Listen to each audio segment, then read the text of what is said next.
No, I'm fine. I'm fine. Just give me a minute.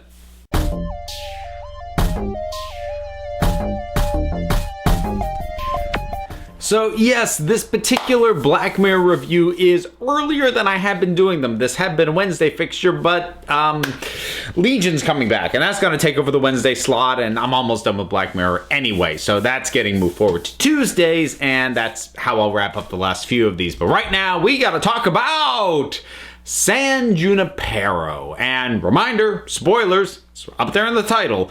So, yeah, that got to me in a good way, and a lot. What was impressive about it was I was not caught off guard by really anything that happened in this, including the tone of the ending.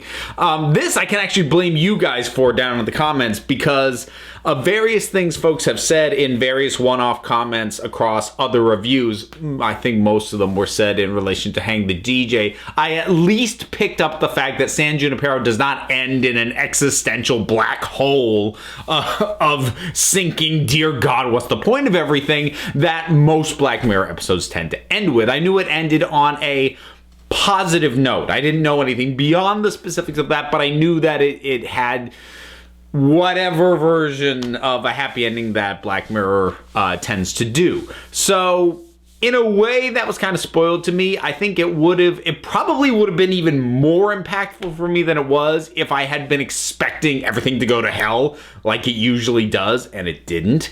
Because that was one of the things that I liked about Hang the DJ, but I actually like this episode as a whole more than I liked Hang the DJ. So if I hadn't known that this was going to end well, and that had been in a way the twist, boy, this would have been catapulted right near the top for these things. But let's not get ahead of ourselves. We'll talk feels as we go along, because there were plenty of them.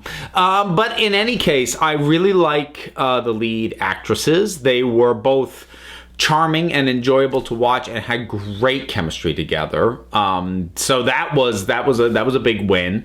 It really is pretty much just them, which I liked. I got worried when we saw the guy that we see kind of pursuing Kelly a couple of times, and I was afraid that he was going to keep showing up and be like twisted by obsession or something, but they didn't go there. His purpose was to cast seeds of doubt in Yorkie, and that, boy, I will say Yorkie, I'm glad they didn't say that name out loud a lot beyond the very opening, because it's kind of a dumb name. It's right up there. I saw Bound not all that long ago. It's right up there with the fact that one of those characters is called Corky. Oh boy. But I think that's probably going to be my only nitpick. But the reason that male character was there was to put that seed of doubt in her. And so once he did that, he was gone, and he didn't take over the narrative, or he become like, oh, this is what's going to mess everything, which was great. He was there for the purpose that he needed to be there, and then he was gone. So it really did hinge on these two characters and these two actresses, and they are both really good. They're really good in this. And also the character who plays Old Kelly also needed to sell that pretty good. And she did. She did it quite well. And Greg was nice. Greg was a sweet guy. And I like the pace at which things sort of not unravel, but kind of reveal themselves, because I mean, watching it, I was like, holy cow, could this possibly be any more 80s?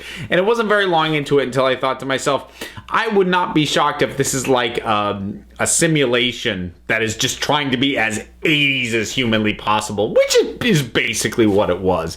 So, like I said, even aside from the fact that I knew from comments and stuff that this ended happily, I did pretty much see every twist coming. The fact that this was an artificial reality, I guess that at least is a possibility pretty early on. And when it was revealed that some of the folks there, are quote unquote permanent residents, i.e. not alive in the real world, that I don't I didn't necessarily call that ahead of time, but that wasn't a huge leap from some of the places my head had gone up to that point. And then figuring out, that, these two women, that at least one of them was about to die and end up there and all that. So, nothing about the way things played out, or even some of the reveals about Yorkie. So like when we found out she was in a car crash, I'm like, the instant we saw her in there, I'm like, car crash, because I remembered like one of the first things we see from her, she flinches just seeing a video game cabinet that's a racing game and has a car crash in it. And so called that right off the bat.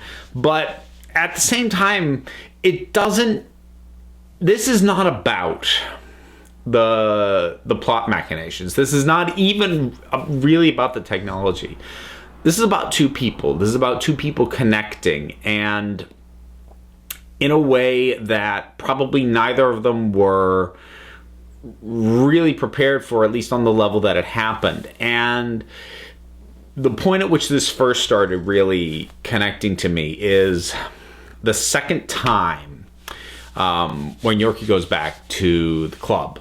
And she sees Kelly like across the way, and Kelly's talking to another guy and starts dancing on the floor there, and they kept catching each other's eye. And speaking as someone who has basically been on both sides of that particular equation, it does a really good job of capturing that sense of being on the sidelines and feeling, God, I wish they would catch my eye again. Oh, they did. Did they mean to? Will they look at me again? Do they want to be looking at me? Is this a signal? Should I be acting on this? Or, being on the flip side, catching this person's eye who's not actively engaging yet, and you keep hoping, come on, get what I'm saying to you. Please, come on. Reel in on this connection I'm throwing out there. And I think it captured both sides of that really, really well. There was something that Yorkie said that really, and this was early in the episode. She said to Kelly, please make this easy for me. And I'm not even sure I can properly articulate why that line choked me up. I think it's something about just knowing that something will be good, but being scared by it, and wanting to go there, but it's hard, and you wish it wasn't. And yeah, there was just something about that line that really got to me. And watching these two connect and see one of them be scared, then see the other one be scared, and see the level at which they're prepared to commit to it, and the way that it ends with Kelly deciding to go into San Junipero. You know what it reminded me of? It reminded me a little bit of the very last episode of Futurama. Spoiler alert for that, I guess. But at the very end of that, Fry and Leela basically have been... The world was frozen in a moment of time, but they are still moving freely through it. And they're moving through it, and they're aging, and they're traveling this time-frozen world, just experiencing everything that they can. And then eventually the professor, finds them and goes, hey, I can bring you back. You won't remember any of this, and you're going to start over again. And there's something about... Fry just looks at it, what do you say? Do you want to go around again? And there was something about Kelly saying, okay, I think I'm ready for everything else.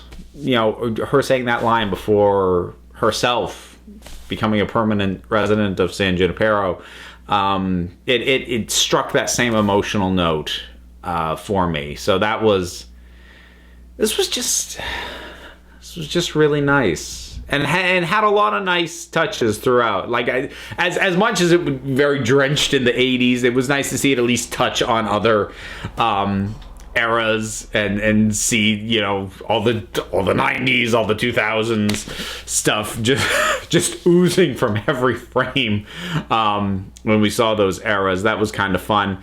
The Quagmire, that was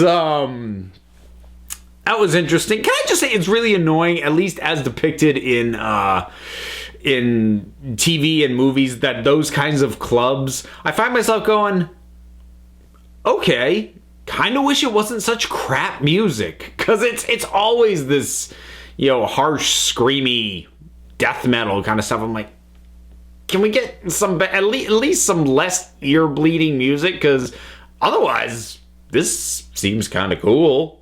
But obviously, it's the hedonistic side of San Junipero, which is, I think, a very good thing to show exists in this space, because it would. And just a lot of little acknowledgments about how everything worked. References to having your pain settings turned down. The way the midnight, the 5-hour trial run is over for the people who are just visiting. That got used really effectively at a few different points. And again, I think a lot of credit is owed to the writing for these two characters and the way that they're performed, because if you don't buy this relationship, then you don't buy this episode, because the relationship is the episode. And I did buy it, and I was touched by it. I was moved by it, and honestly, the day that I watched it, I kind of needed it. It wasn't the best day, but this helped kind of wrap it up on a nice, it's just kind of sweet note, and it had more than a few points throughout that, little waterworks, because I am a huge friggin' wimp if you can hit me in the right feels, and this did.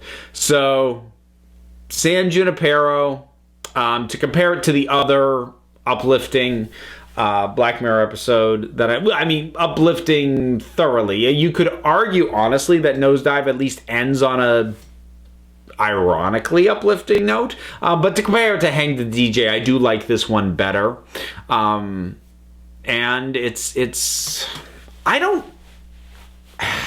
I'm not sure I have it in me to rank all the Black Mirror episodes by the time I finish this. Of course, now that I've said that, I probably will, just because that's what always happens.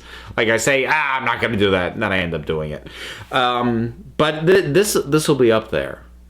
This was good. And I watched it at the right time. I needed it today. And it's just nice.